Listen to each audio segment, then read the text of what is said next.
Well, hey everybody, Mike Griffith here. Welcome to Friday Night Mike. It's great to be back. Last week, took the weekend off. Went up and saw my daughters and my son. Had a nice weekend off. Went to the zoo. Just kind of enjoyed the weekend as much as I could. I hope everybody's been doing well. I know there's been a lot going on. Look at me. I'm still adjusting this camera. I'm not great at this. It takes time. You know, I don't know if you were here a couple weeks ago. If you don't know who's joining me here, this is my Bulldog. This is Mason the Bulldog. And of course, before I was a sports writer, before I went in the military, I was a Mason Bulldog in Mason, Michigan. And so I got this gift from a friend. They said, you know, everybody else in your neighborhood, Mike, they all have Bulldogs. You need a Bulldog. And I said, well, you know, I can't be a fan, right? I cover the team. I've got to stay objective, but I can have a Bulldog. I mean, just because I have a Bulldog doesn't mean I'm cheering for a team to win, doesn't mean I'm going to lose my objectivity. I can still be an objective journalist. I can still be critical of Kirby Smart. I can still be critical of Dan Lanning, although nobody in the world has any reason to be critical of Dan Lanning to this point of his career, apparently. Probably the hottest assistant coach in the country when it comes to head coaching candidates. Dan Lanning could probably be somewhere right now as a head coach. I bring up Dan Lanning. I don't know how many of you saw, if you've been on Twitter. Look, there's no getting around it. This has been a tough time for our country. There's been a lot of things going on. There's a certain awareness that we all need to have right now, and certainly a sensitivity. And Dan Lanning's Twitter, I got to tell you, you got to go to Dan Lanning's Twitter. Dan and the defensive players had a really special way of getting a message across tonight. It's kind of a "Do you hear me" message, and it's basically, you know, the Georgia football defenders saying, "Look, you know, we hear you at the stadium, we hear you before the game, we hear you after the game. Do you hear us now?" And you know, I think right now is a time when we all certainly need to be sensitive, aware, listening. You know, doing our best to internalize and asking ourselves what we can do.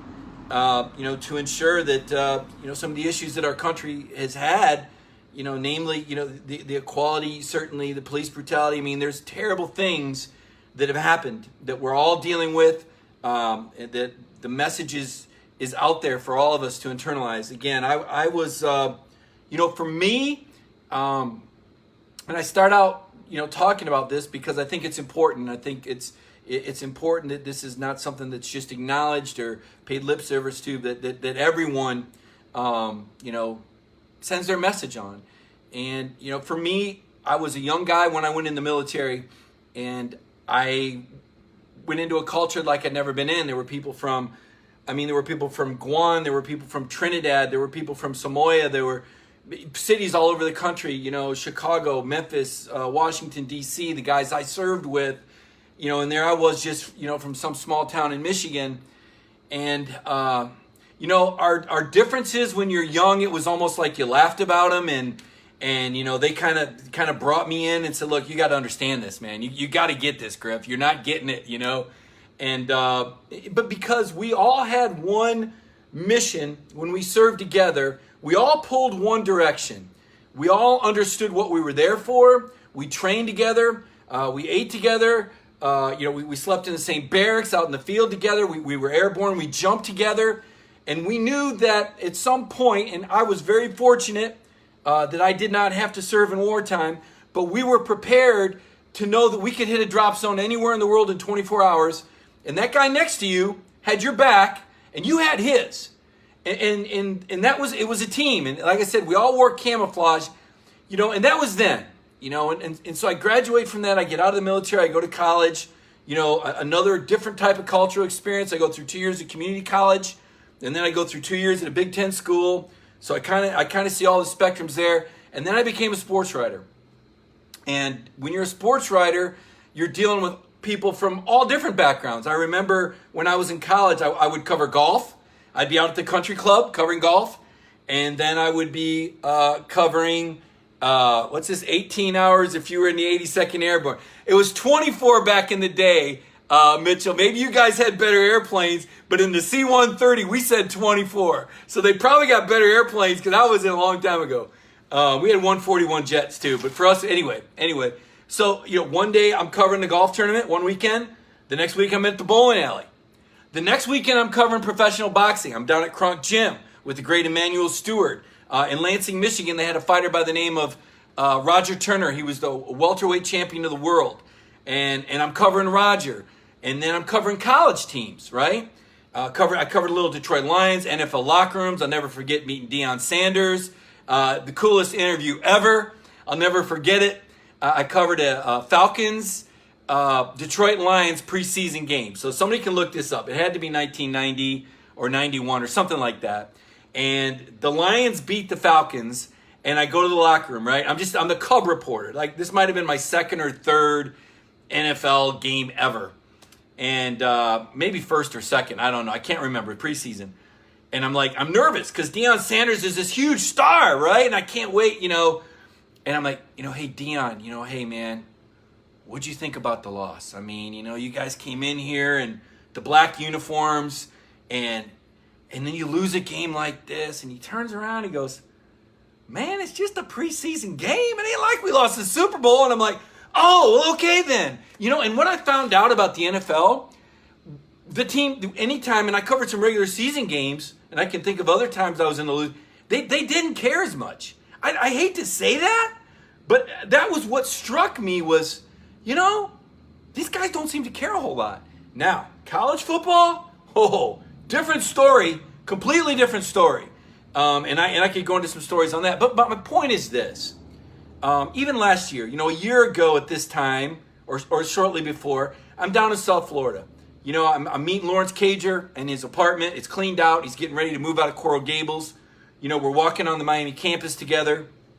There was an incident where Lawrence, they were upset that Lawrence and I were standing in front of the U and they were waiting, and he didn't like the feel of it, and he told me that, and he wasn't happy, and I thought, man, that sucks. He went here, and these people are like looking at him standing, and like they were upset at him for standing in front of the U doing an interview with me for Dog Nation. I don't know how many of you remember that interview, but I just thought, man, that sucks. And then I went up to Pompano Beach and Kenny McIntosh and his brother and his family, and I'll tell you the funny story. This is a true story. So I was only supposed to be down there for 2 days, and one day was going to be at Kenny's house interviewing him and his dad and his mom and his brother. Deion was back from Washington State, and then the other day I was going to go watch him work out at this facility. And I don't know how many of you remember that video where he's lifting weights. The Florida guy was there, Josh. Can't remember his name, wide receiver from Florida, but he was working out there. They train a lot of guys. Anyway, I did this great interview with Kenny. We sit in front of the camera. We're in his backyard. They got the palm trees. It's like the perfect interview. He's talking about Georgia. He's talking about special teams. Kenny's an unbelievable interview. Can't wait for y'all to get to see more of him this year. He won't be a freshman. He'll be allowed to talk. I get back. I put the video in, and there's no audio. The microphone doesn't work. And I'm like, you got to be kidding me. I call back up here. I talk to my boss. I'm like, hey, BJ, man, you're not going to, he's like, what? Dude, I don't got the audio. He's like, well, can you go back? Can you go back tomorrow? Well, let me call the house. I call back, call the house tomorrow. Got to go back another day. Anyway, I ended up spending 3 or 4 days with the McIntosh family. And thank goodness they didn't throw me out. But we great people, great family. When you find out who people are, and as a writer, as much as we want to tell you what's on the scoreboard, as much as we want to tell you who had the most tackles, my goal as a journalist is to try and paint the picture and try and let you know who these people are. Whether it's Carson Beck, whether it's Dwan Mathis, who are these people that you're watching in football uniforms? Doesn't matter, where they're from, what position they play. You see Jeff Santel, the way he covers recruiting, and we want to be able to bring that to you before they get on campus, because once they're on campus, they're locked in. And Georgia players and big-time players, they don't have much of a social life. And I've said this before, they're quarantined 95% of the time, just by nature of being a football player. So how do we bring you the personalities, and how are we able to relate, I guess? And to me, those are the stories that I like to tell. And right now, there's stories to be told. It gets complicated. Because a lot of people will say, well, hey, Mike, we come to Dog Nation for the football news, and I get it. And listen, I'm a sports writer, okay? I'm not that's the field I went into. I like covering sports. I like writing about athletes and telling their stories. So, this isn't there's nothing normal about what we're going through now with COVID-19 or anything else. One thing I wanted to do at the start of the show, I'm going to get to the Georgia board meeting. I'm going to get to the offensive line rating. I'm going to get to the quarterback battle. But I was on the conference call yesterday when Georgia had their athletics board meeting. And Greg McGarity, and you don't hear about the AD very often, but Greg McGarity started it out by addressing it. And I thought, I liked his message, and I said, you know what, I want to read his message. It's in the story today, but I want to read his message to you. And this is what Greg said at the very start of the board meeting, before they talked about the $81 million football building, before they talked about $149 million athletic budget, before his contract, before he talked about his contract. Here's what he said. He said, we must come to grips with the social issues that are present and commit to doing all within our power to be a part of the solution that direly need our focus and attention. Racism, hatred, and bigotry have no place anywhere. It continues to be our responsibility to foster an environment of trust, inclusion, understanding, and action. And that was how that meeting started yesterday. Before anything else, and I called Greg later, and I said, man, I'm going to write that, Greg. I said, I know that we're there to listen to the board meeting and all. I said, why did you start out with that? What was your... He said, Mike, that was the first order of business because it's an important issue and it commands that level of attention. And he's absolutely right. And so, welcome to Friday Night Mike. I'll just say this. Yesterday, there was a story that broke on Jake Fromm. Jake is a guy that I covered for 2 years at Georgia. Jake had always impressed me in his press conferences. I'm shocked. I'm disappointed by what came out yesterday. I don't really know what else to say. I don't know Jake beyond that. I saw he issued an apology. I saw the Bills issued an apology. But I just want to acknowledge that. That was something that happened. It's over with. And, and Jake is going to, I'm sure, I know he apologized to the team, but, that's going to be a Buffalo Bills story. And it's going to, and it's something that, like I said, I'm shocked and disappointed. That's all I can say. Beyond that, I don't really know, I know how I feel. I know how it made me feel. And we all have our own perspectives. And I'm aware and sensitive enough to recognize that I don't have the same perspective that others have. Even my time in the military, right? The camouflage thing and all that, that's great. But it's still not the same. So I'm not going to sit here and pretend I can understand. But I'm going to listen and I'm going to learn. And, that's all any of us can do. So, now, with that said... shoot, guys, let's talk some ball, right? We'll get to your questions. I like the Friday Night Mike show because I can kind of just, whatever. We just talk about whatever. There's not a guest. There's not any production. We talk about the issues that are going on. I thought the biggest thing that came out the last week and a half was the Dwan Mathis news. I had been waiting for Dwan Mathis to get cleared. Again, you guys know I was up, and that's another one I forgot to mention that. My boss thought I was crazy. I said, look, there's just enough time. I can fly to Detroit, and then I'll fly to the National. And I went up to Detroit and interviewed Dwan and met his dad and all that. Who would have known what would happen months later with the cyst on the brain and the emergency surgery? And when would Dwan be back? Like, I didn't know. And I would, I'd keep tabs, and the family was optimistic. But did we really know that Dwan Mathis would be back from brain surgery? Did we really believe that could happen? Did we? And I don't know until we see Dwan run on the field or take his first hit. And I'll tell you a secret that I probably shouldn't tell you. He's already lowered his head into somebody before he was supposed to. But did we really believe that Dwan Mathis was going to come back from brain surgery? I hoped and I prayed, and I certainly was encouraging when when Terrence would talk to me, or when he would reach out to Dog Nation and thank the Georgia fans, or when he would make his statements about Kirby Smart treating his son Dwan like one of his own. And I know Dog Nation loved that, and everybody wanted to see Dwan be successful. But did we really believe this day would come, that Dwan Mathis would be cleared for full contact? And now that he is, I don't think enough people are talking about him. And I don't want to say he's an oversight, but here's what's different about Dwan Mathis. Unlike Carson Beck, unlike Vandergriff, there was no honeymoon period for Dwan Mathis. Dwan was an Ohio State commit. He was going to be the Ohio State quarterback up until the last minute. And the last minute was when Justin Fields decided that he wanted an opportunity at Ohio State. He had a clear path to be the starter there. Certainly a talented guy, looked great in their offense. And Ohio State was not being forthcoming with Dwan about it. They did not tell Dwan that they were recruiting Justin Fields. And I don't know if technically they were, because as I recall, I think Justin was talking to Dwayne Haskins about it. But he didn't feel like they were up front. And Georgia was. And Dwan was kind of an 11th hour addition. And because he came in so late and he flipped, it wasn't like there was a buildup. Like, people weren't following his high school career. They weren't following the number of stars. They weren't daydreaming of what the offense would look like with Dwan Mathis under center.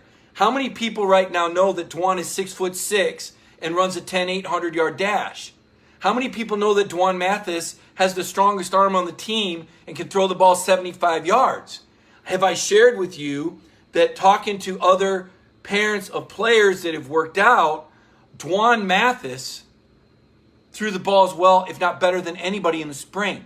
Now, that's a long way from being the starting quarterback at Georgia, okay?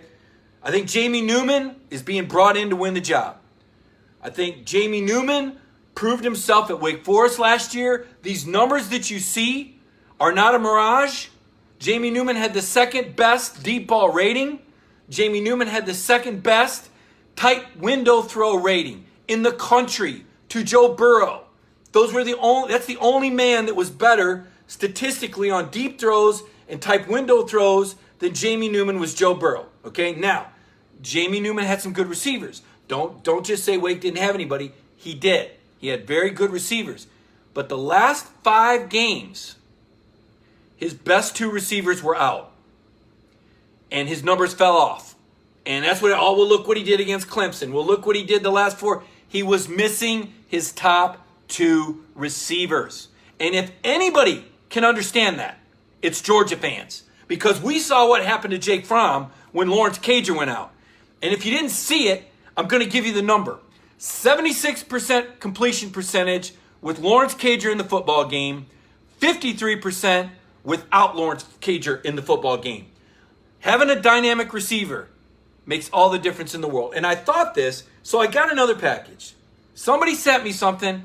I don't know who it is. I hope I can, next week, I promise this. I will find the name of the company where you can order this, okay? Right, what I'm about to hold up is the reason, I don't even know how to say it. I'll just say it. If McCole Hardman was still at Georgia last year, I think they could have won a national title. How about that? This bobblehead, I loved it. Remember when McCole, before the Super Bowl? So I got this in the mail, and next week I'm going to get the name of the bobblehead company, and I'm gonna let everybody know where they can get this. But I thought this was pretty cool. And it just kind of made me laugh because I don't know how many of you got to see McCole interviewed or how many of you ever crossed paths with him. But if you want to talk about a playful, fun, a dynamic guy, and I don't know how many times last year I thought to myself, if Georgia still had McCole Hardman, if McCole would have come back for his senior year. Now look, McCole won a Super Bowl. So I'm not going to sit here and tell you he should have come back because McCole had a great rookie year. He was a great fit for the Chiefs. Remember, Tyreek Hill had those issues off the field, and so McCole would have, and he still, even when Tyreek came back, McCole still fit. McCole became a superstar in 1 year. And the personality, what I loved about watching him was that he continued to have fun. He continued to be McCole Hardman. So many guys, when they go in the league, they get buttoned up or they get corporate or they don't. But McCole lived out loud, and he had some fun with it. And I was really just pleased. But I thought to myself, if Georgia has McCole Hardman last year, think how different it is. Imagine, and don't even mention J.J. Holliman, but imagine McCole Hardman and J.J. Holliman and Lawrence Cager and George Pickens. I think it's a different story.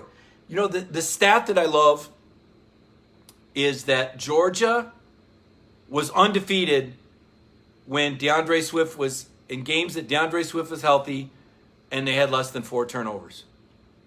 I mean, how's that for a stat?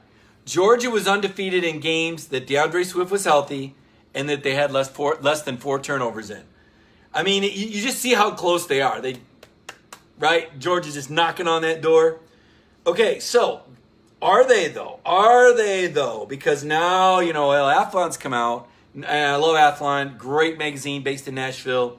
Freelance for him for years and years and years and years. Love those guys.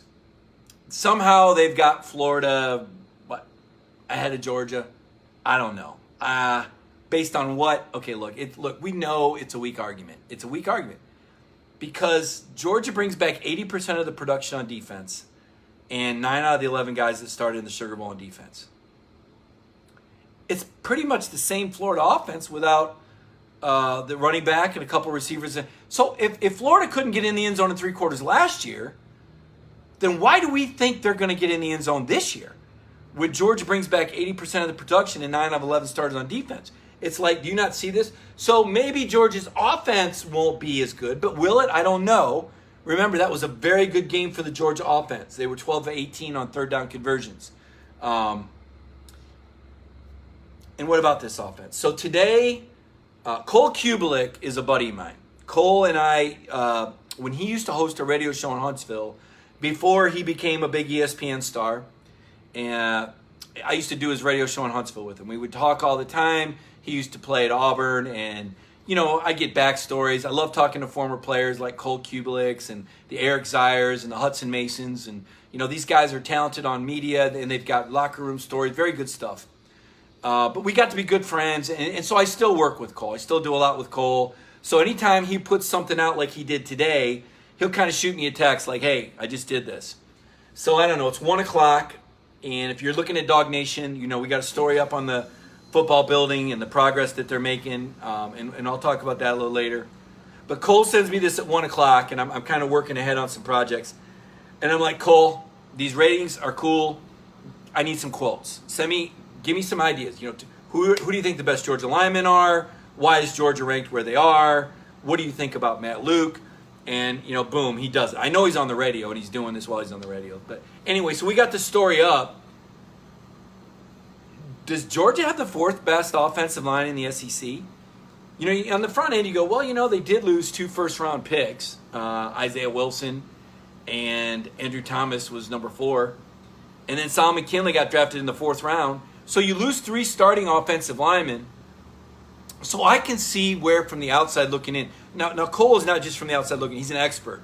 He's the chairman of the voting panel for the Joe Moore Award, which goes to the best offensive line in the country. Georgia had been a finalist the last 3 years. Last year they weren't. They were in 2017, wait a minute. They were in 2017, 2018. They weren't last year. LSU won it last year, which LSU got better as the year gone on. Go figure. There was a guy suspended or something. Anyway, I don't know how LSU did it. Voodoo, whatever. They got it done on the Bayou. That's all I can say. I don't think you'll ever see it again. I don't think Ed Orgeron will win another national title. Beside the point, Cole evaluates this closely. But I'm looking at it, I'm just going, you know what here, Cole? I don't think they're the 4th best. I cannot swallow Georgia being behind Kentucky on the offensive line. I don't buy it. Now, Stoops has done a good job recruiting. But they don't have a better offensive line than Georgia. Now going into the year on paper, you go, well, look, Mike, but wait a minute. Jamari Salyer was like the number 1 prospect at his position coming out of high school. Looks great. Has been training with Andrew Thomas. I like Jamari at left tackle. He's not going to be Andrew Thomas coming out of the gate. Andrew was a luxury. Andrew was a Rolls Royce. But you're going to have a more mobile quarterback, regardless of who's back there. Jake was kind of a statue. Let's face it. He wasn't the most mobile guy.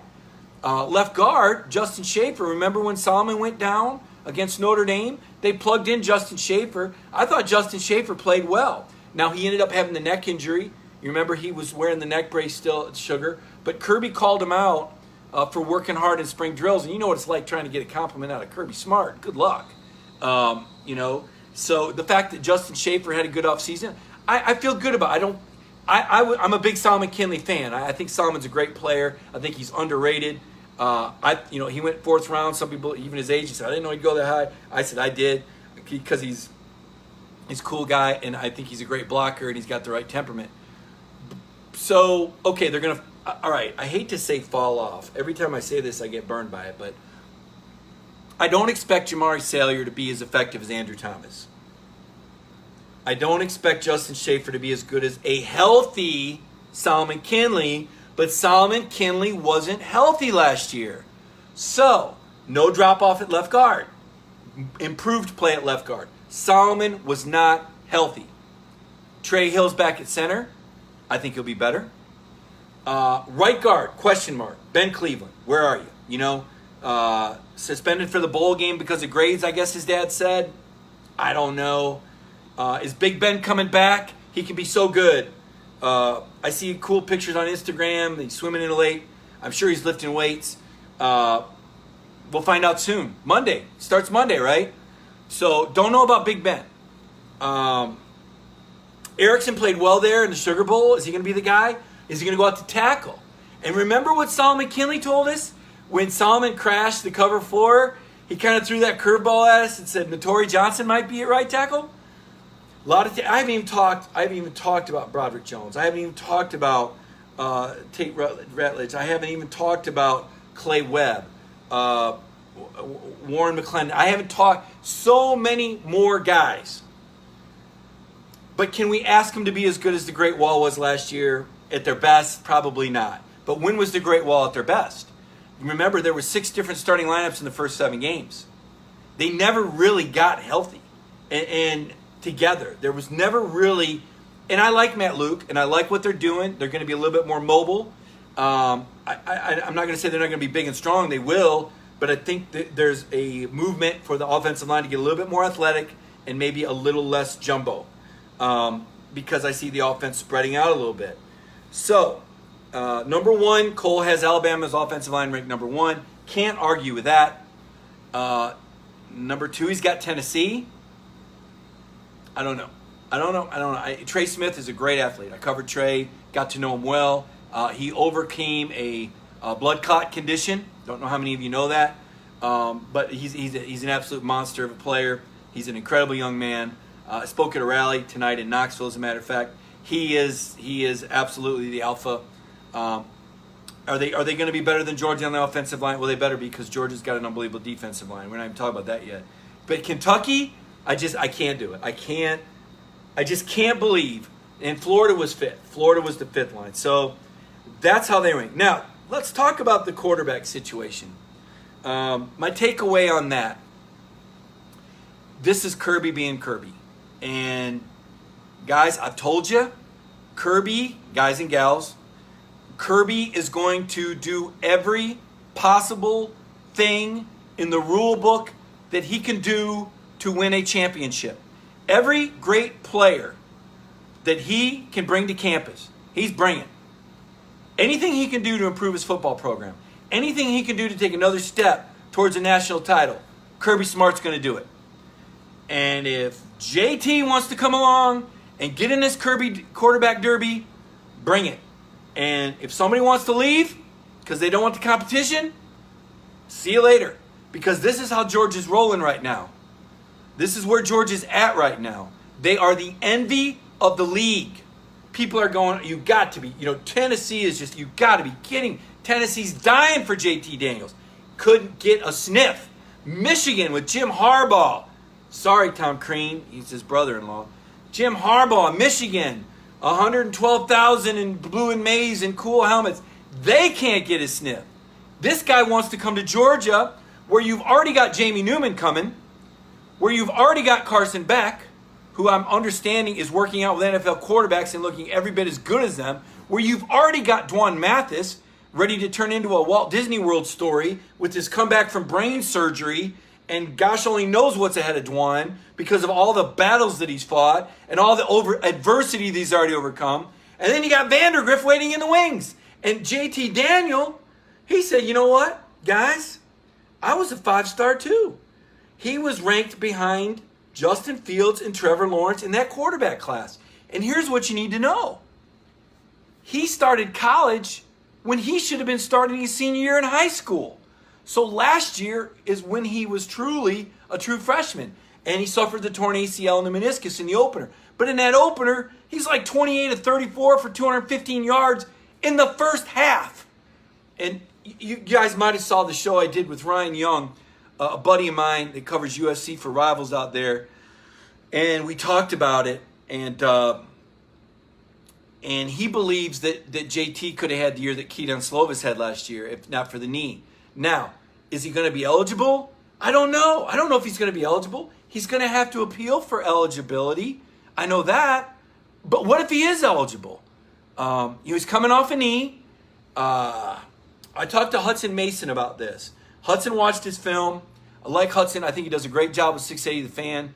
Watched his film. He seems to think that he's got more mobility than Jake. I don't know. We don't know he had a knee brace on, so will he have more mobility with a knee brace on? I don't know. Will he be eligible? I don't know. What I do know is he's an accurate thrower. What I do know is he's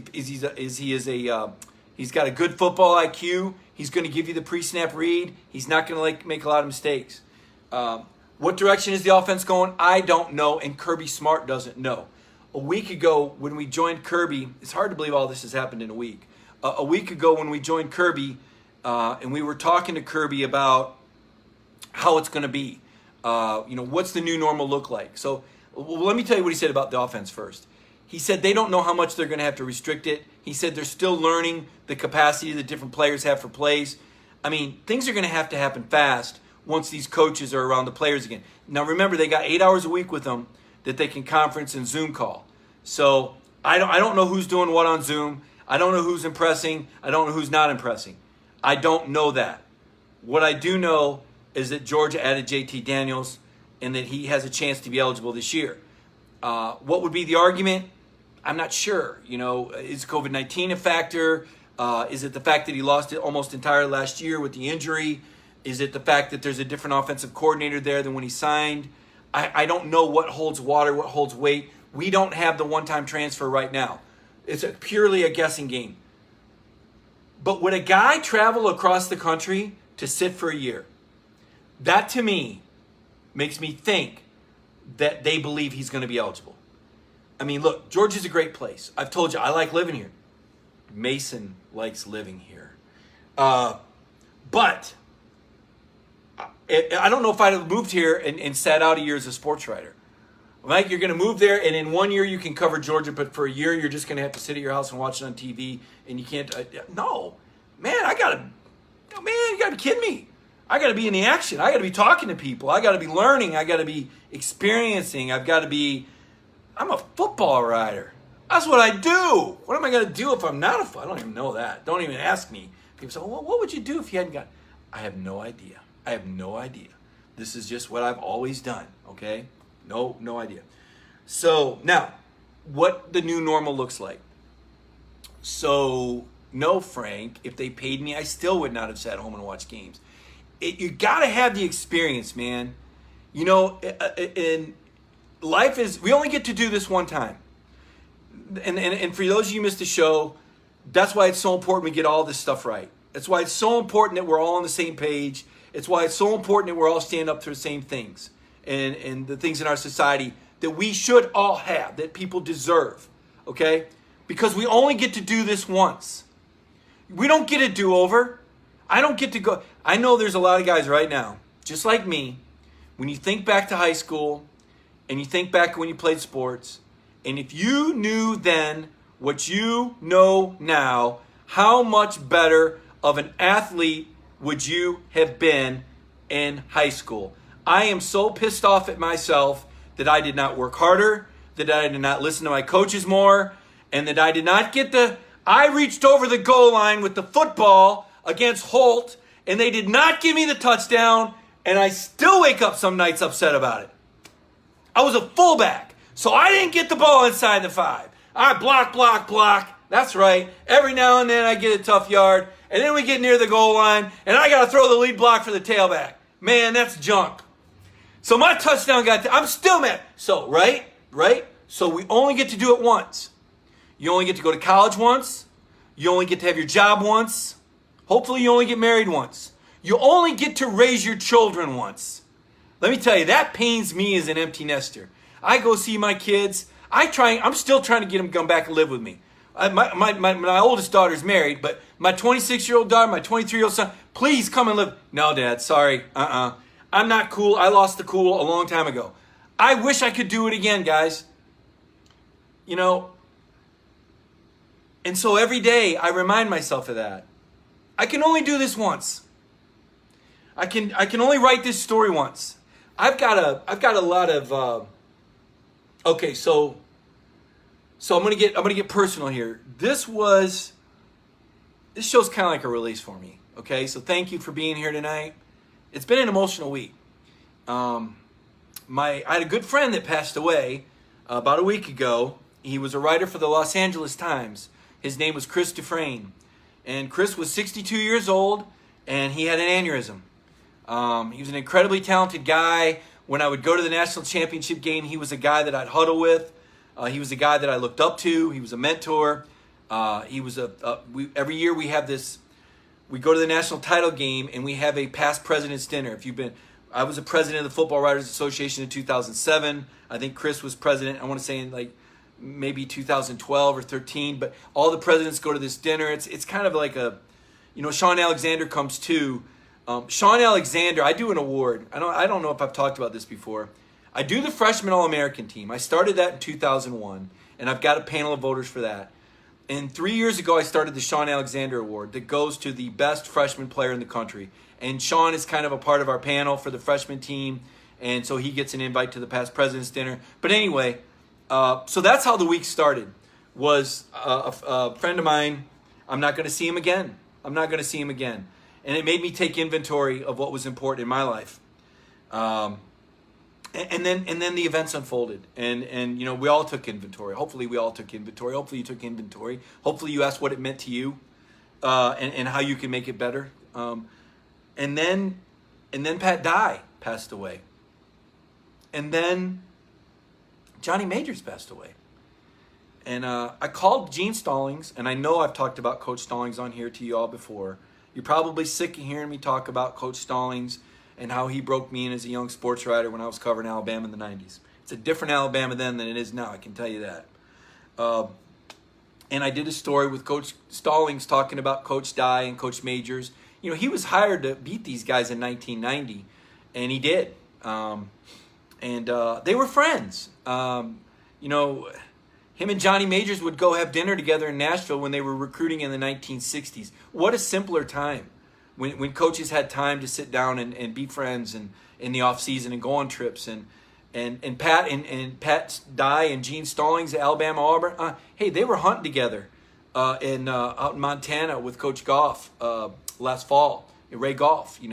Talked with him a couple weeks ago, and 1976. I said to Coach Goff, I said, man, you were the 1976 SEC Player of the Year. He goes, yeah, the league wasn't that good that year. I said, oh, come on, man. But anyway, these men have a fraternity and friendships, and the pain in Coach Stallings' voice. He's 85 years old. Johnny was 85 when he passed. Pat Dye was 80. When you lose your friends, right? It's sobering. So it's been a tough week. But getting to the task I have ahead, I did an interview with Pat Dye, and you guys know where I'm going to go with this.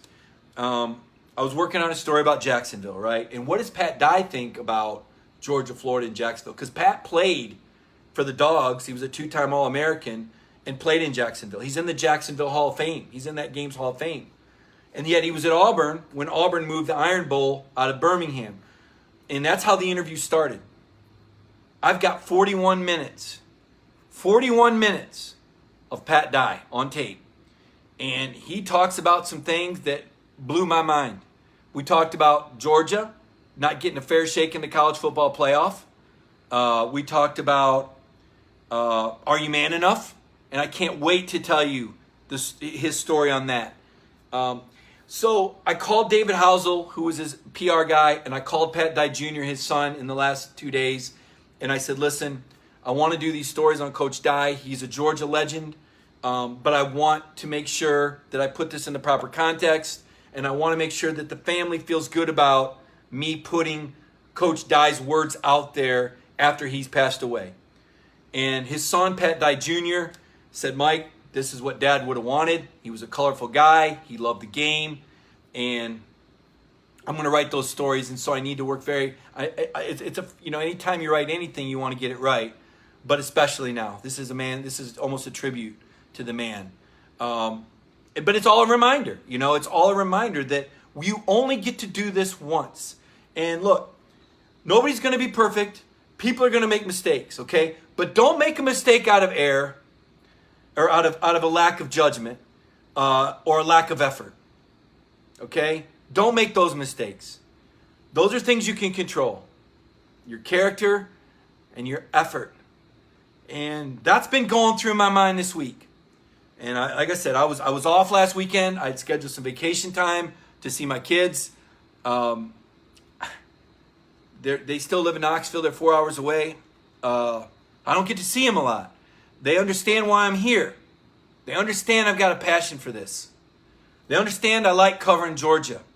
They understand that the people in Athens and the people at the University of Georgia have been good to me. They understand that I come on here every Friday night and every Monday night, even though I don't have to. The boss is like, well, if you want to do it, do it. Because I want to talk with you. And because I want you to talk with me. Because I want to know what you think about Georgia football. And I want to know what you think of Dog Nation. And what can we do to be better? Brandon and Jeff and Connor and Michael Carvell, our producer, and our boss, BJ Sweeney. Guys, we talk every day at 9 a.m. about what we could do better. And we're not perfect. We're trying. But it always comes back to how do we serve our readers and our viewers best. That answers every question that we have. No lie, man. When we're stuck on what would our readers want? What would our viewers want? Okay? Because what we do is different. And I'm not putting down what anybody does. The other guys on this beat are fantastic. This beat doesn't have any weaknesses. Okay? There's no clown shows over there in the Georgia football building. There's no basement bloggers going in there to press. They are all professional journalists. I think Rivals does a good job. I think 24/7 does a good job. I think Athens Banner Herald does a great job. I think all of these guys are Dog Post and Dean. I think all of these guys do a hell of a job. Okay? I want to be clear about that. Seth Emerson does a good job with The Athletic. I'm very thankful that he got that job because it created an opening for me to join Dog Nation. But what we do at Dog Nation is different. And it requires a different approach and a different tone and a different way. And we have to think outside. We're doing these live. This was just something, we said, you know what? Connor and I talked about it, and Jeff and BA. And, there's just not, let's be honest, there hasn't been as much to write. So how can we still serve our readers we'll do more video. I'll work at night. Sure, I'll do it. I used to do Facebook Lives all the time, It's a little different. It takes some getting used to. But you all have been so nice to me and made this so easy for me that I look forward to this. I look like when I got this in the mail, I said, oh my gosh, I can't wait to show everybody my McCole Hardman bobblehead on Friday night. I'm a Friday Night Mike. That was my first thought. I can't wait to show everybody this. When I got my present of the Mason Bulldog, I had to think about this. I said, well, what am I going to do? I got to be objective here. Well, first of all, nothing says he's a Georgia, but he does live in Georgia technically, so I guess technically he's a Georgia. But you get my point, man. You get my drift. We have fun doing this stuff. So anyway, Johnny Majors was a guy that I met on several occasions. I'm going to tell you the story just so you know. You hear things, you see things on Twitter. You probably got Tennessee friends. Everybody's got a different version of the story. Well, listen, man. I covered 16 years at Tennessee, and I covered Coach Fulmer from 1998 until he was essentially fired in 2007. I had the number to all the coaches, open practices. Here's what happened to Johnny Majors. You know that Johnny had the health issue. He was away from the field. Philip was the interim head coach. Johnny will always believe, and I'm not saying anything part of Johnny Majors and knowing Johnny Majors, if you talk to him more than 10 minutes, you were going to hear that he was upset at the way that he parted with Tennessee, and you were going to hear that he felt like Philip Fulmer had something to do with it. That was who Johnny was, and it is just who he is. I mean, I'm not airing dirty laundry. I mean, anybody that's ever crossed paths with Johnny Majors knows this. Philip Fulmer was not the catalyst for Johnny Majors to be fired. He was not. There were other people on the staff that played a role, and there were also players that played a role. Johnny would never believe that, but I know that because I talked to staff members that were there when it happened, that had no dog in the fight, that I trust, that I know are 100% truthful people. Philip Fulmer put out a classy comment. Tennessee honored Johnny as they should. Listen, the biggest Heisman Trophy heist ever. Ever. I don't remember the year. 1956 maybe? Get this. I don't know how many of you know, real quick, I want to see some responses. How many of you know that Johnny Majors was a runner-up for the Heisman Trophy? I mean, be honest with me. Did you know that? Did you not know yet? Just hit me with a yes or a no in the comments. Did you know Johnny Majors was a runner-up for the Heisman Trophy? Okay? He was second to a player from Notre Dame on a year that Notre Dame was 2-8. Can you imagine someone that went 2-8, someone on a 2-8 football team that lost to Oklahoma 40-0, that lost to Iowa 48-8, won the Heisman Trophy on a 2-8 football team because it was Notre Dame. Now, how much is, I want to use a bad word here, right? What a ripoff. You know what Johnny Majors said, though? When you ask him who should have won it, you know what he says? Jim Brown.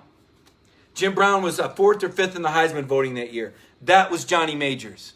First class act, incredibly competitive guy. He was the coach at Pitt when Pitt went undefeated in 1976 with Tony Dorsett and won the national championship. Johnny was the coach, and he set the table for Philip at Tennessee. He's a legend, and I'm honored that I knew Johnny, and I was able to write stories about him. I'm honored that I knew Pat Dye. I'm anxious and eager to deliver a story to Dog Nation and Georgia fans. You know, Pat Dye was a dog. You know, he loved Auburn. Oh, he loved, but he was also a Georgia Bulldog. Remember, he was a 2-time All-American. I believe his son told me he never weighed more than 181 pounds, and he was an offensive guard All-American. So, guys, I don't know what else. I'm gonna go to the Facebook page and see if y'all have got any questions. You know, this has been good for me. This has been a hard week. Like I said, it started when my buddy Chris passed away out in Los Angeles. The weekend, the events were upsetting, but things that we certainly an awareness factor again. It's just been a tough week. COVID-19 continues. The good news is next Monday. One more thing. So here's how the new normal works. So Georgia was at the front of this. So remember Ron Corson, the guy that saved Juan Mathis' life. So he's the director of sports medicine. He was also on the SEC task force that put together all these rules and stipulations and how are we going to get these kids going again back on campus. So at Georgia, there's no cutting corners. All the guys are going to get tested for COVID-19. Some of them before they even came back to campus. So first things first, there's a screening and a question for the players before they come back to campus. And what this screening does is it effectively are you in a risk group and should they be tested before they come back? So we're probably past that stage now. It's June 5th. Practice start Monday. So that's taking place. And now that they've been filtering back on campus over the last couple days, hey, it's great to see Terrence Mathis. Thank you, Terrence, for the kind words. There's Dwan Mathis' dad checking in with us. Terrence, I already told him about Dwan and how hard he's been working. People are better. Anyway, I'll get back to this. So they're going to go through screenings. They're going to get COVID-19. And then Kirby said they're going to break down in groups of 20. And within those groups of 20, groups of 7, 7, 6. And they're going to go, there's only one door in and one door out. The weight room and the football facility, groups of 7, go through and work out together, spread out. And you keep the groups of 7 because if someone gets COVID-19, then you've got a controlled group that you're able to quarantine and test. So this has all been very well thought out. At the start, it's going to be workouts only, no football, from what I understand, no coaching supervision. The results of the workouts cannot go back to the coaches. They're going to be in the dark. They can continue with the 8-hour sessions on Zoom. The feeling right now, and I've been telling you this all along, the football activity starts mid-July. That's not official, but that's something that the NCAA, one of the NCAA committees recommended was 6 weeks. It's starting to look like that's going to be it. I'm just noticing when I go in and out, the lighting is like making me look like a ghost. Sorry about that. So the football really, it doesn't, and that will be universal, because you can say, well, it's not fair that, Oklahoma's not going back till whatever, July 1, and Ohio State, June 15, and, Clemson's back on the 8th, and I think Nebraska was back on the 1st. But these are just workouts. This isn't organized football activity. So the playing field gets leveled when they all start together in what Greg McGarity refers to as counted activity. These are dates that the NCAA legislate. So look for that in mid-July. The other thing I will tell you, the stadium issue, the seating and things like that, starting to move towards more people in the stadium. That's the trend. Again, remember, COVID-19 controls this. Not the NCAA, not your local athletic director, COVID-19. And if we can keep the curve flat, if the social distancing, the masks, the responsibility, the testing, if we do our part, I know our scientists and our doctors are working hard at this. We all want football. We all want fans in the stands. Folks, we got to keep doing our part. We got a lot of responsibility right now. We got a lot of responsibility on a lot of fronts right now. And you're making a mistake if you don't embrace it. Okay? You're making a mistake if you don't embrace it. Embrace your ability to be a part of change and responsibility. Embrace that. Embrace the role that you can play. Whether it's COVID-19, whether it's our system of justice, embrace being a part of the right thing. Don't be, I got to change. I do the right thing. Listen, like I said, my message again. Lost my friend Chris, Pat, Johnny. We got one shot at this, man. We got one chance at this. And do it right. Because you got nothing to lose. Just like when you work out, there's a sign that goes in my gym. And I'm eager to get back in my gym. I have it back. You'll never regret a good workout, right? You'll never regret a good deed. You'll never regret being a good citizen. You will never regret that. There's a value to that when you put your head down at night on the pillow. All right, I'm gonna look at your questions, comments, thoughts. Guys, hit me. What can I help you with, man? Terrence, on the safety front, Terrence is working. I don't know how many people know this. Terrence is law enforcement, and he's all over the COVID-19 up there in Detroit. Terrence, prayers to you and your family. I hope the reports from Dwan are good, man. I'm so anxious to see him play. It's so exciting. Fans in here are so excited about Dwan Mathis, your son, and everything he's been through and sticking it out. I know it was hard last year when he wasn't able to travel with the team. I know that Dwan's never had to sit out like that and been told he can't play. But the fact that he stuck it out and that he's here at Georgia, man, these Georgia Bulldog fans love him. So, and they love you too. The way you follow the Dog Nation and the comments, the way you've explained to everybody what Kirby did. Those kind of stories, I was telling that story the other day. I said, let me tell you, man, when all this hit, and for people who don't know it, I knew Dwan and Terrence before he was at Georgia. Didn't break any rules. He was a Michigan State commit, and I covered Michigan State, and I lived. So I knew there was when all this hit, and Terrence and I were talking, and the thing he kept saying was, Mike, I can't believe Kirby is just he's all over this, man. Dwan doesn't even play, and Kirby is the one that's making these calls and the one that's there, and that's why Dwan's still here. It ain't the quarterback. Listen, Dwan Mathis could go to 75 other football programs right now and start. Okay? No doubt in my mind. And he's still here because of Georgia, because of Kirby Smart, because of Ron Corson. Okay? That's why he's here. Not because it's the easiest, right? Not because it's his easiest path. but because of the trust. Because of the trust in the head coach, because of the trust in the sports medicine program, because of the Georgia football fan base. I mean, how many parents do you see hanging out in the chat at night? Terrence he probably needs to go to bed. He's probably worked his ass off today. I shouldn't have said that. He probably worked his butt off today. He's probably exhausted. But he's in here with us hanging, talking Georgia football. That's what we got, right? That's why I'm here, man.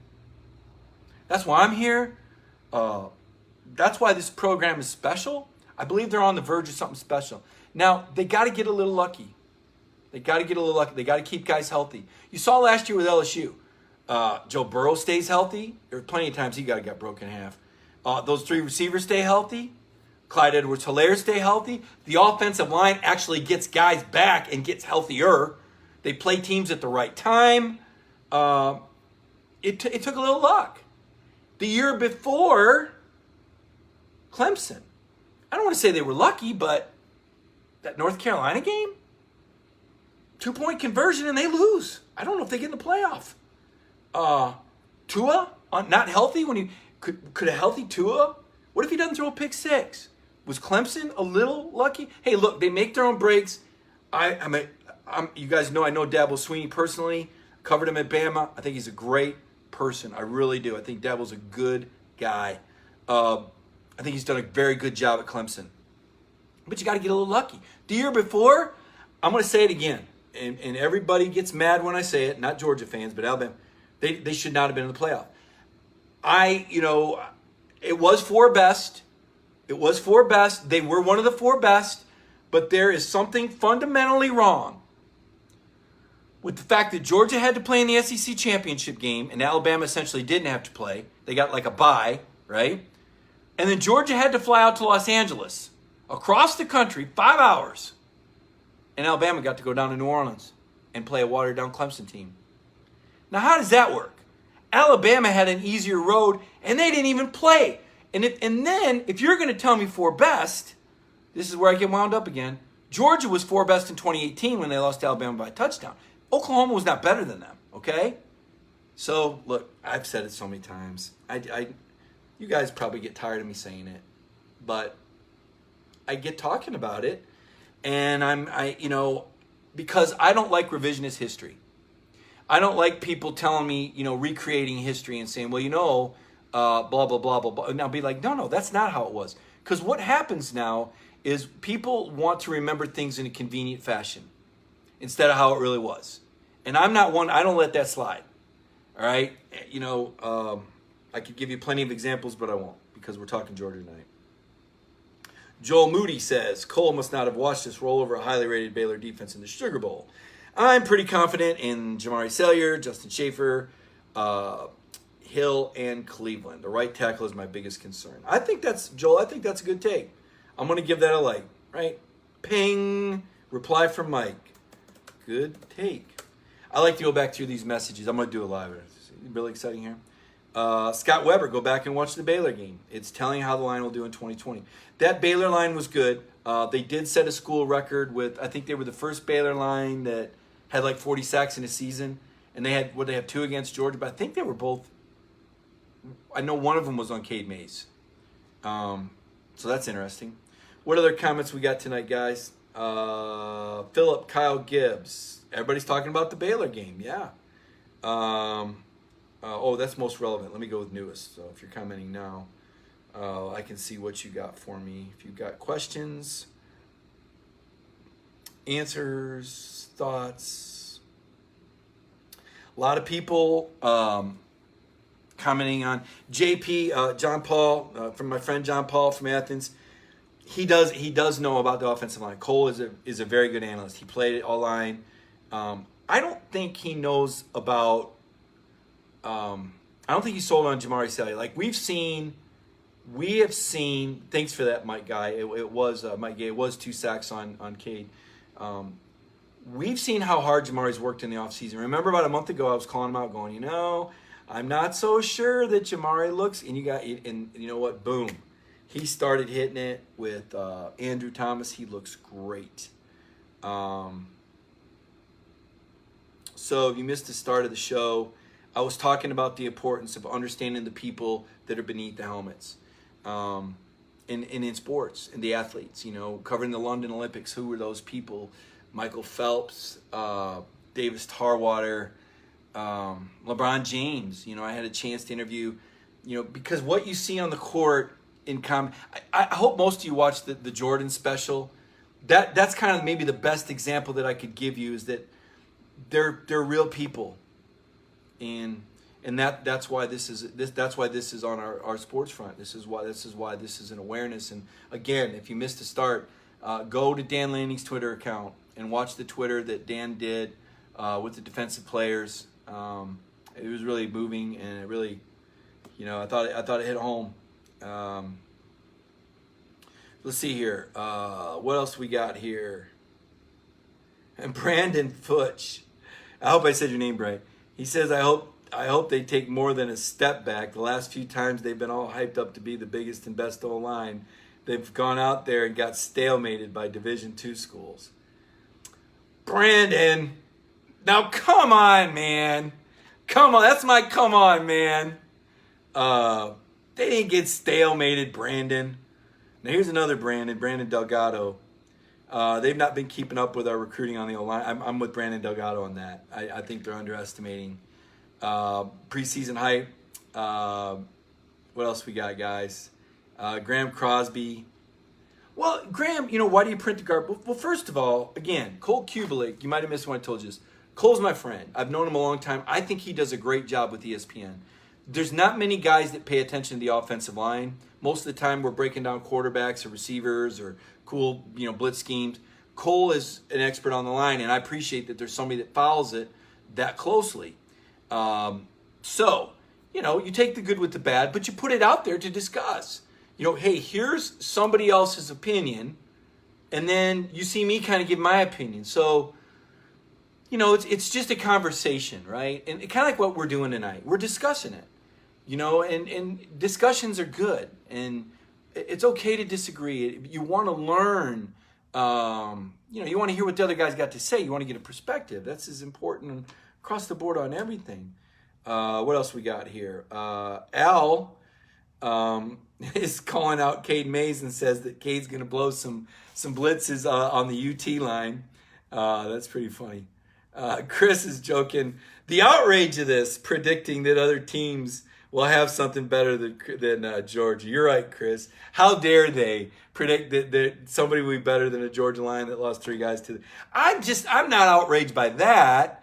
Okay, no, come on now. I'm not that much of a homer. I'm just saying I don't think Kentucky's better. I just can't put Kentucky ahead of Georgia in football and anything. I can't. It's a basketball school. What else we got here? I'm not going to bash. Oh, goodness, Clint. I'm not going to use that reference. The comments are fun tonight. I'm glad you guys are having fun. I'm glad that we had a good show. I'm glad that you joined us. Look at John's joining us from Saudi Arabia. John, I hope you're doing well. I hope all is well in Saudi Arabia. I got to ask you, what's the weather like? What's the weather like in Saudi Arabia? How about this daggone technology? I'm sitting on my front porch. You all are sitting home on your phone, and John's checking in from Saudi Arabia. That's unbelievable. Georgia fans are the most loyal, crazy following ever. Guys checking in from Saudi. I don't even know what time it is there. Is it probably morning? It's got to be morning in Saudi Arabia. Would they be 12 hours ahead of us? Hot, John says. Thank you, John. It's hot here too. What time is it there, John? John, what time is it there? What time is it here? What time is it here? It's, what do we got, guys? It's 10:35. Mike is checking in from Panama City. Hope you're doing well. DeCarlo predicts freaking hot for our friend in Saudi Arabia. It is 5:35 a.m. Where's everybody checking in from? Petey, good to see you. Jupiter. No, are you talking about Jupiter, Florida, Petey? You're not trying to be funny here.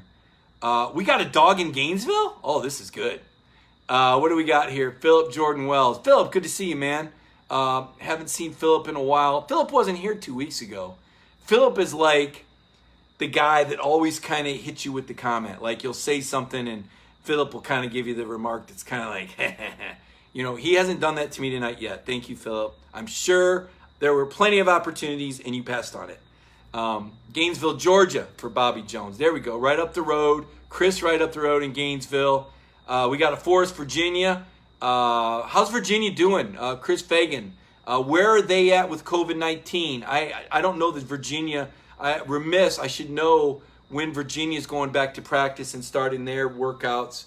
Maybe he can give us some information there. St. Simon's Island, man, I've heard good things about that, Patty. I have not been down there.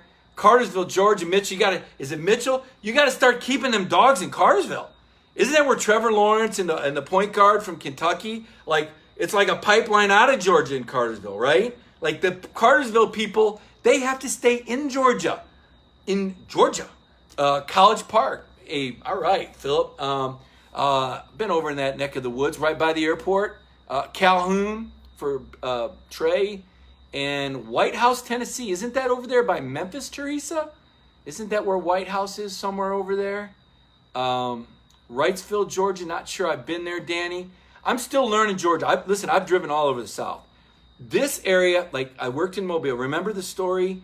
Honolulu. Oh, now let's just all throw stuff at Chris. How sweet is that? I used to be afraid to fly. Frank. Don't say that, Frank. Frank, September 7th. Don't say that.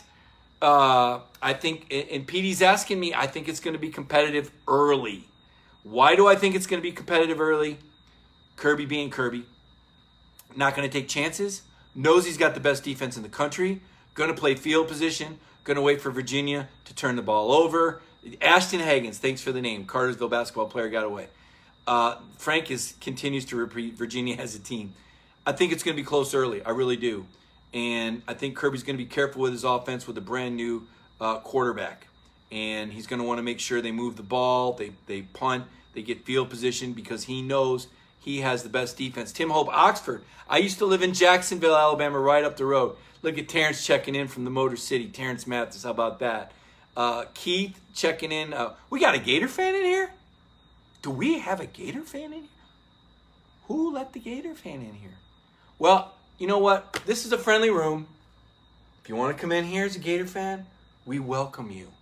You welcome us down there to Jacksonville, only 70 miles from your home, every year. And we all appreciate it. In the last 3 years particularly. Been very good. I think everybody here would agree that they've been very hospitable in Jacksonville the last 3 years. Only 70 miles away. Look, Tim wants him out. He needs to go. No, let him hang around. Let him hear. Let him spread the knowledge. Spread the word.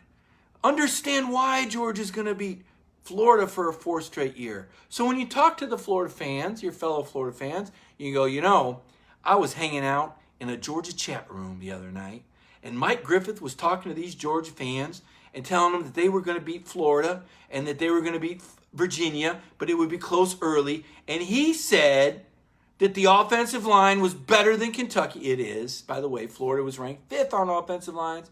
And he said that because Florida couldn't get a touchdown in the first 3 quarters, had negative yards rushing in the first 3 quarters, had 175 total yards through the first 3 quarters, he said that why would we think Florida's going to do any better this year on offense against the Georgia defense? That's what you need to tell them. And tell them that Mike Griffith said Georgia brings back 80% of their defensive production and 9 out of the 11 guys that shut out Baylor in the first half of the Sugar Bowl. Tell them that. So you need to understand. Tell them how deep the Georgia quarterback room says, guys, Mike Griffith said not only do they have Jamie Newman, not only do they have JT Daniels, but he's telling me about this Dwan Mathis guy that we know about Carson Beck because he's from Jacksonville. Do you guys know, did the Florida fans even know about Dwan Mathis? Do they know that option exists? Because here's the thing about Dwan Mathis. He doesn't have to start to hurt you. He's the kind of guy that could come off the bench and do some crazy stuff. You saw it in the G-Day game. He'll throw it 80 yards, and he'll run it out of the pocket, and he can catch it. There's no telling where the deuce is going to line up. This is Dwan saying, you'll see this. This is Dwan's move. When he scores a touchdown, I'm going to preview. Dwan Mathis preview touchdown. That's what he does. It's going to happen this year. That's a prediction. Fearless prediction, Dwan Mathis will score at least 1 touchdown this year. You didn't miss it? Okay, you can play it back. You guys are talking recipes. Tabasco sauce. You know what I did tonight? I went carry out. I went to Zaxby's and I got the blue salad and I get the tongue torch sauce and I put the hot sauce on the black and blue salad. That's like my go-to like takeout, Zaxby's. You know, it's kind of based over here, right? Athens got so many great restaurants, but that chain is actually based right by the school. I don't know how many of you know that. I mean, that's about as George as it gets. I think Ray Goff might be like an investor in Zaxby's or something like that. But the people that I've met from there, like I know people that work there. Man, what a corporation. I mean, just good people, cool people. You meet the people that work there. It makes me want to give them my business during the COVID-19 crisis. I've gone to Zaxby's a lot, and I used to go there a lot when my daughter played travel ball and I was a coach. That's where we take the team. Everybody come to Zaxby's. Had the air conditioning, the cool ice machine. I love it. Hey, look, everybody loves Chick-fil-A. We don't need to talk. We all know about Chick-fil-A, Georgia institution, right? Chick-fil-A, Peach Bowl. But Zaxby's to me, I like Zaxby's. I do. I like it. I like it all. I like it all. I like Chick-fil-A too. Like it all. I like chicken. I try not to do the red meat thing. I don't know about y'all, but I like cows.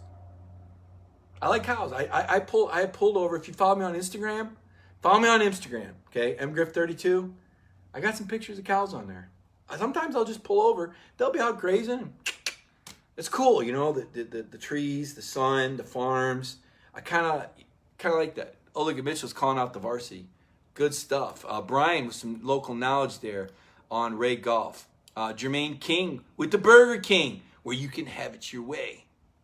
Right? I remember when I covered Bruce Pearl at Tennessee, and the players on that team, they were good. You remember they'd say, man, we're not McDonald's All-Americans. We're the Burger King All-Americans. You know, they were the guys that felt like they were the misfit toys and they'd gotten passed over. I always thought that was funny that they called themselves Burger King All-Americans instead of McDonald's All-Americans. Hey, speaking of that, how about the transfer that Tom Crean got? P.J. Horn, I think, was that his name? The 6'6", 220-pound guy, former Virginia Tech center.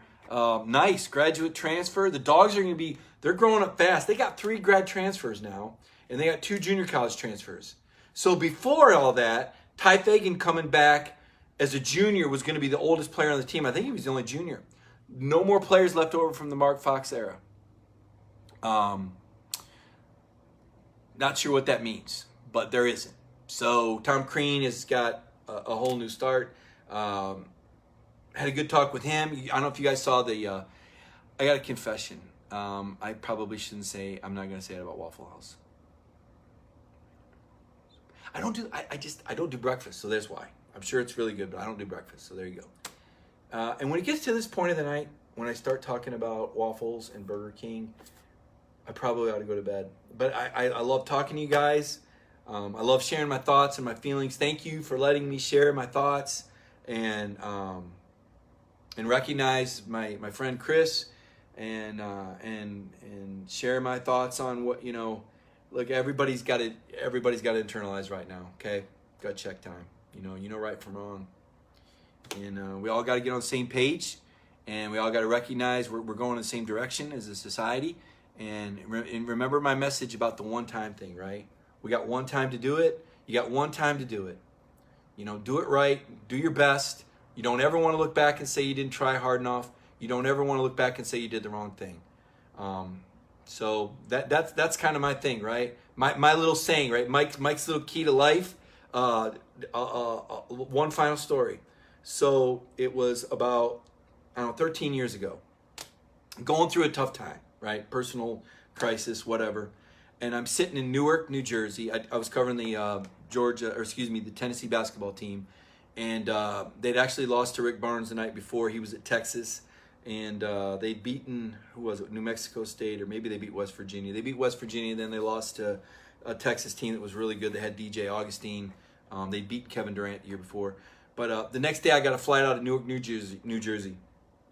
And I'm sitting on a bench, and all of a sudden I smell this I don't even know what it was. It was the smell I'd never smelled. But I was sitting there. I was feeling sorry for myself, like we do sometimes when stuff doesn't go our way. And I smell the smell, and I turn around, and there's a homeless person on the other side of the bench asleep. I think he's asleep. He's not moving. You know, he's got these oily, his clothes are dirty. His shoes literally have holes in them. And where's this guy's family, you know? And I just thought to myself, you know, why am I feeling sorry for myself? Who the heck am I? You know, I've got opportunities. I need to be looking out for other people, man. And that changed it. And I told myself, I said, from now on, I'm going to do my best every day. And I'm going to do the right thing every time. And I'm going to sleep good at night. I'm going to find peace with that. And that changed my life, that moment. And I don't know how many of you have had that sort of epiphany or that sort of experience. But I'll never forget it.